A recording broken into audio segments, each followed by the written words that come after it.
우리 다 같이 280장 찬송 부르시면서 하나님 앞에 나아갔습니다.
이 아침 우리에게 주시는 하나님 말씀 함께 봉독합니다.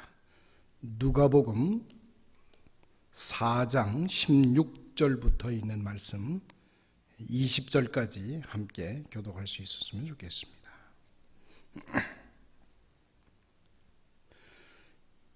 예수께서 그 자라신 곳 나사렛의 이사 안식일에 늘 하시던 대로 회당에 들어가서 성경을 읽으려고 서심해 선지자 이사야의 글을 들이거늘 책을 펴서 이렇게 기록된 데를 찾으시니 곧 주의 성령이 내게 임하셨으니 이는 가난한 자에게 복음을 전하게 하시려고 내게 기름을 부으시고 나를 보내사 포로된 자에게 자유를 눈먼 자에게 다시 보게 함을 전파하며 눌린 자를 자유롭게 하고 주의 은혜의 해를 전파하게 하려 하였더라. 책을 덮고 그 맡은 자에게 주시고 앉으시니 회당에 있는 자들이 다 주목하여 보더라. 이것은 오늘 이 아침 우리에게 주시는 하나님의 말씀이십니다. 예수님은 공생의 내내 천국 복음을 증거하시고 전파하시는데 집중하셨습니다. 그리고 드디어 예수님은 십자가에서 죽으시고 부활하심으로 천국 복음을 확증시켜 주셨습니다. 그런데 이 천국 복음을 받아들인 대상들, 많은 사람들은 사실상은 서민들이었습니다. 그러므로 천국 복음과 서민들을 분리시켜서 우리는 생각할 수가 없습니다. 예수님께서는 바로 평범한 사람들, 서민들을 위해서 사셨으며 바로 그 평범한 사람들을 사랑하셨고 바로 그들의 지도자로 일생을 살아가셨습니다. 그러므로 우리 교회는 서민들의 지도자 의식을 지녀야 하는 것입니다. 만약 이런 의식을 잃어버린다면 우리 교회는 타락할 것이고 역사를 외면하는 환상적인 또는 주술적인 독선적인 종교인이 되어버릴 것입니다. 예수님은 고향 나사렛에서 안식일에 회당에 들어가셔서 이사야서 61장의 말씀을 읽으시면서 선지자 예언이 자기에게 바로 성취되었다고 선언하셨습니다. 주의 성령이 내게 임하사 이는 가난한 자에게 복음을 전하게 하시려고 내게 기름을 부으시고 나를 보내사 포로된 자에게 자유를 눈먼 자에게 다시 보게 함을 전파하며 눌린 자를 자유케 하고 주의 은혜의 해를 전파하게 하려 하심이라. 바로 이 길이 오늘날 너희 귀에 응하였느니라.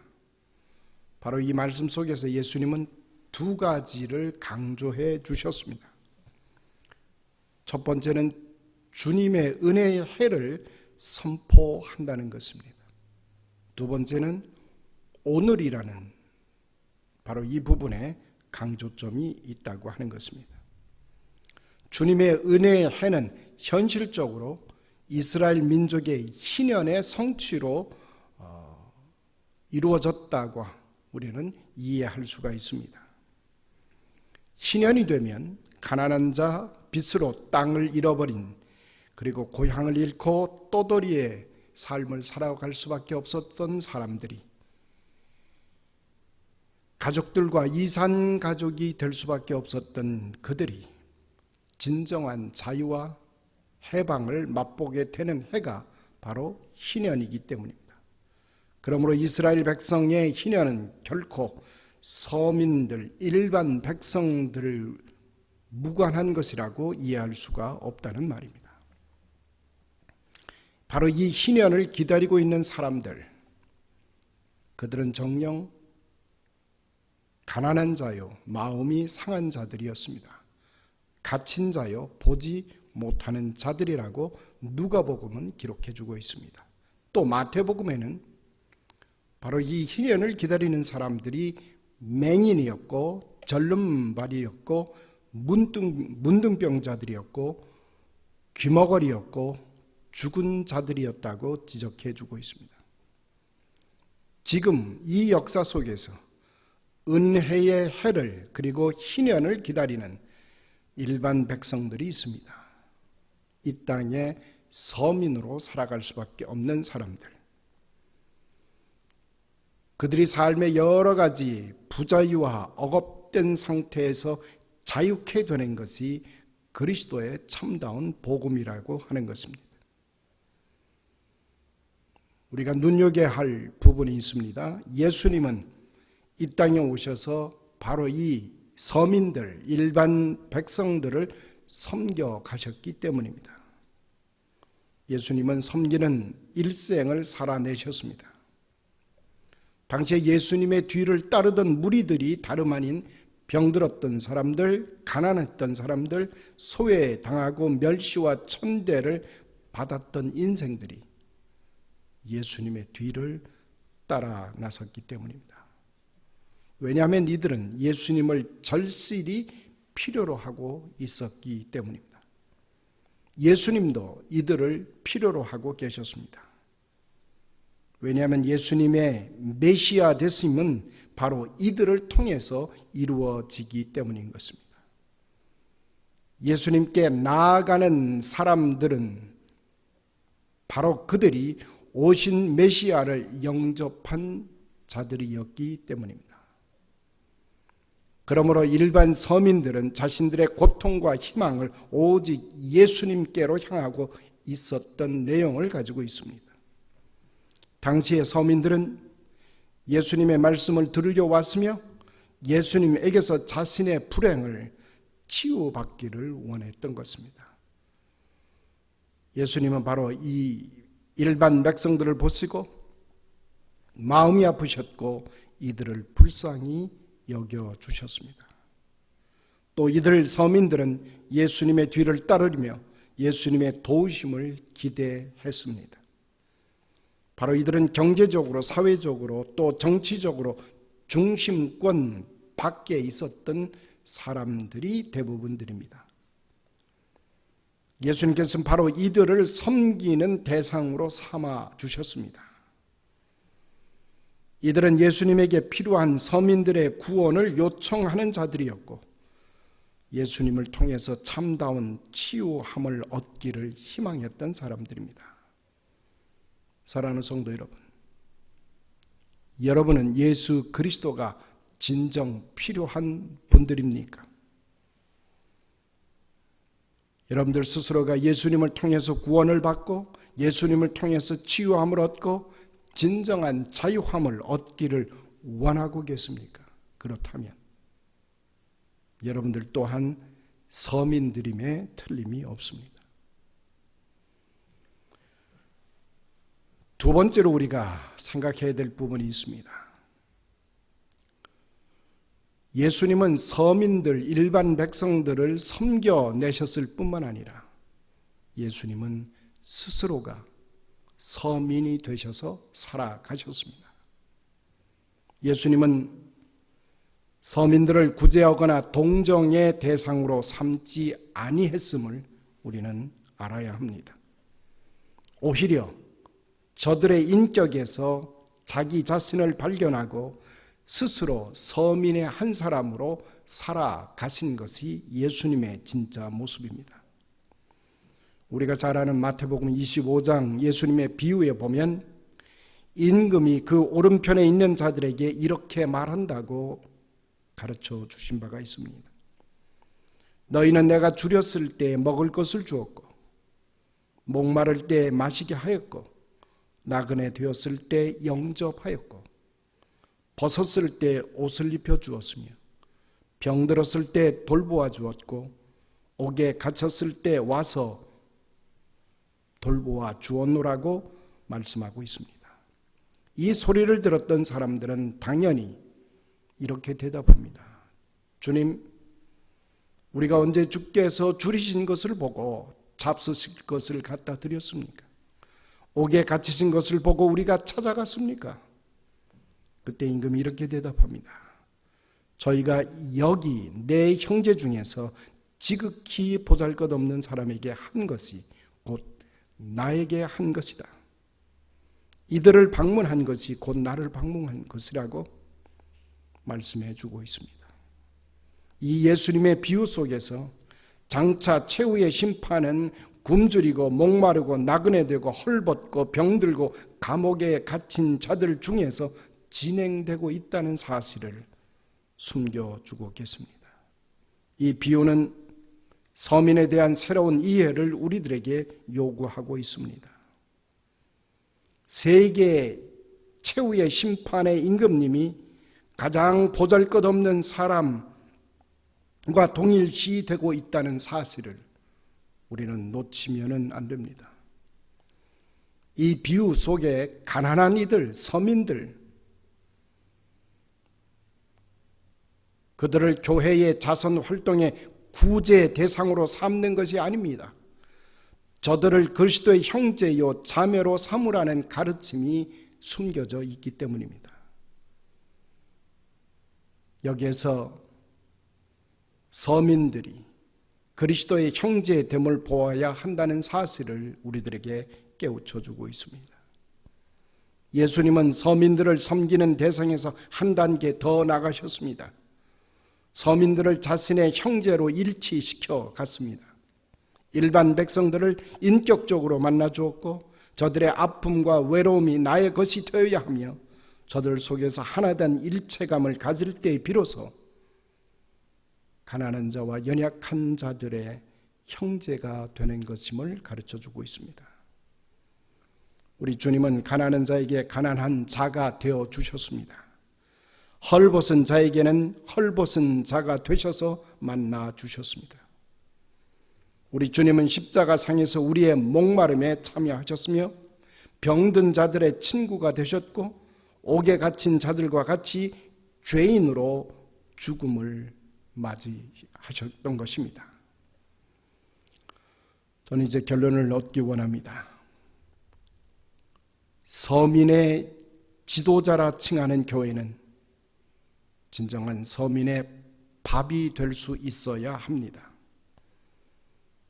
예수님은 서민들과 함께 먹고 마심으로 자신을 이들과 동일시 하셨습니다. 또 이들을 한 밥상에서 한 솥에 밥을 함께 먹는 형제로 만들어 가셨습니다.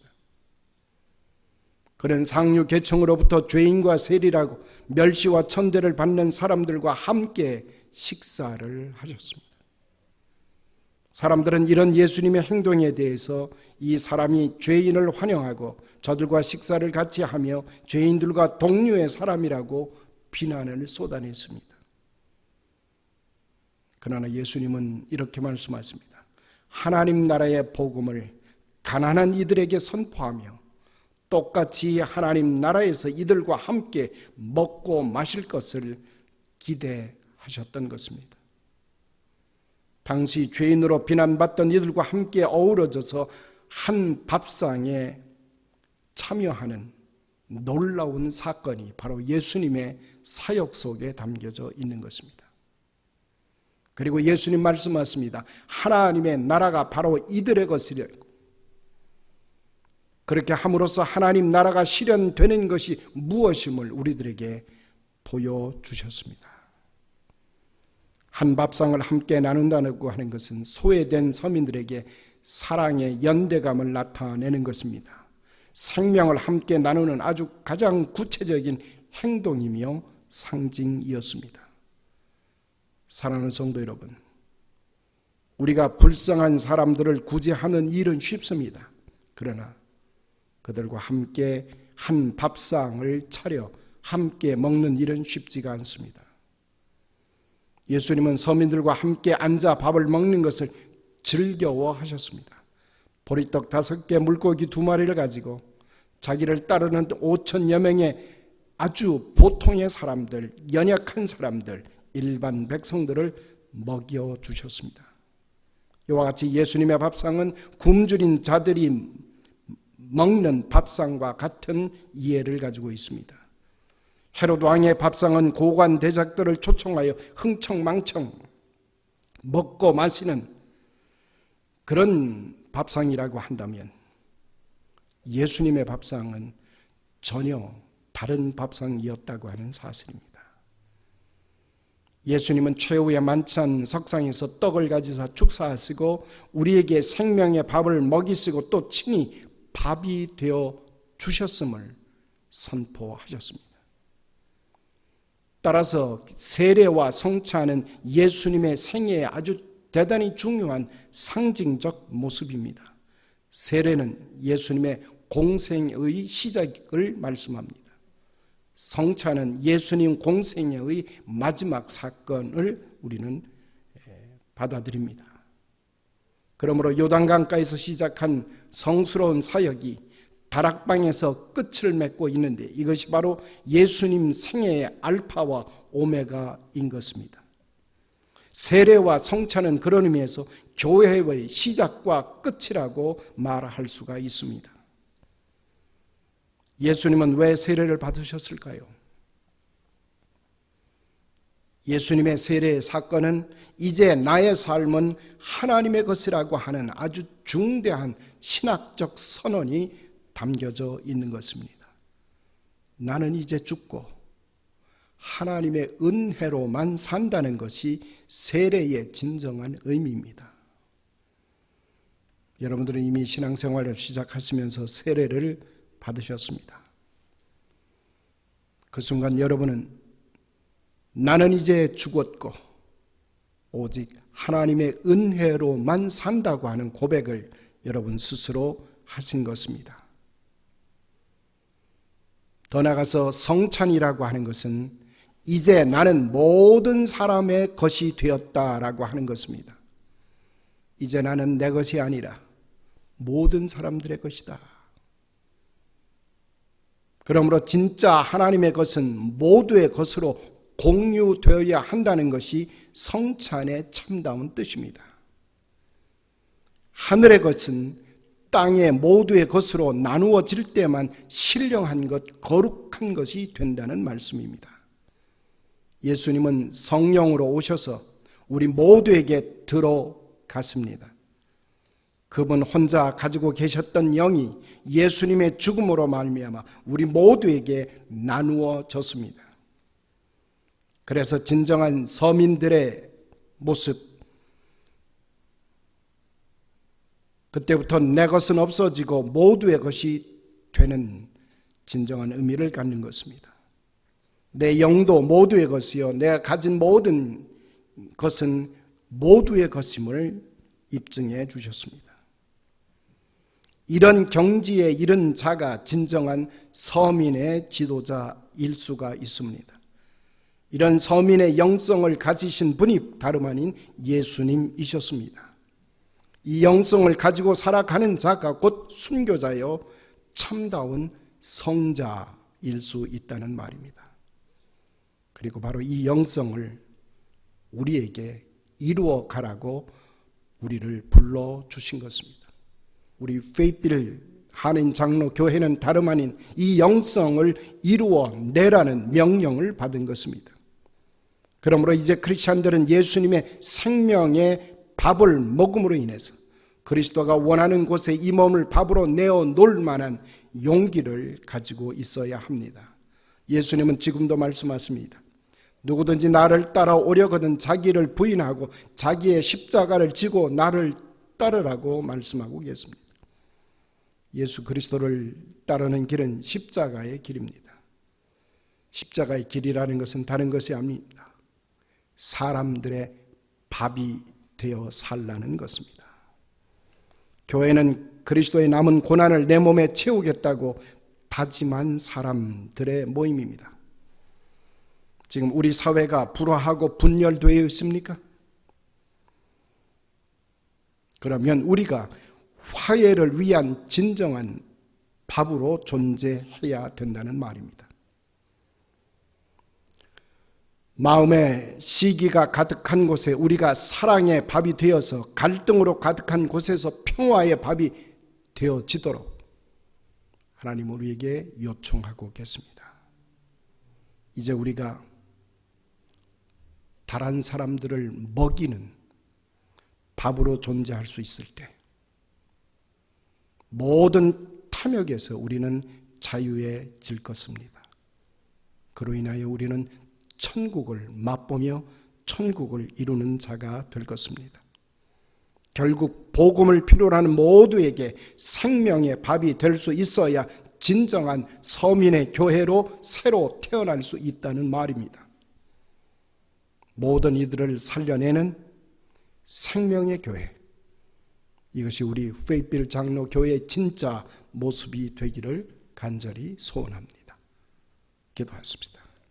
거룩하신 아버지 하나님, 이 아침을 축복하시고 말씀 가운데 임하셔서 우리를 하나님 나라의 소중한 도구 되게 하시고 우리의 삶이 하나님의 나라의 현장이 될 뿐만 아니라 하나님의 나라를 온전히 이루어내는 신실한 하늘의 도구로 쓰임받게 문 열어주시니 감사를 드립니다. 영으로 오셔서 우리를 주장하여 주시고 저희를 통해서 이루려 하시는 하나님의 원대한 계획들이 차질 없이 이루어질 수 있도록 주장하시고 인도하여 주옵소서. 아버지 하나님, 병중에 있는 우리의 귀한 성도들, 치유와 회복을 기다리고 있는 우리 미스터 드레이크, 저슨 몰튼 장로님, 얼 위필드 장로님, 곽성자 성도님, 김옥순 권사님, 박용근 형제, 박정숙 권사님, 서문자 성도, 성경자 권사님, 손자경 집사님, 안순옥 성도님, 전경자 집사님, 제시카 자매, 조춘자 집사님, 방희정 자매, 김복임 권사님, 하나님 일일이 저들의 연약한 부분을 찾아가 주시고 침상을 찾아가 주셔서 아버지 하나님의 놀라우신 사랑의 손길을 경험하게 하시고 회복의 침상으로, 회복의 자리로 나아설 수 있도록 하나님 은혜 베풀어 주옵소서. 그래서 우리를 통해서 이루려 하시는 온전한 사역들이 우리 페필드 한인 장로 교회 모든 섬김을 통해서 온전하게 나타난 바 되도록 축복하여 주옵소서. 예수님의 이름으로 감사하며 기도드리옵나이다. 아멘. 계속해서 우리 이어지는 기도로 우리 각자의 기도 속에서 기도의 시간을 이어져 가도록 합니다.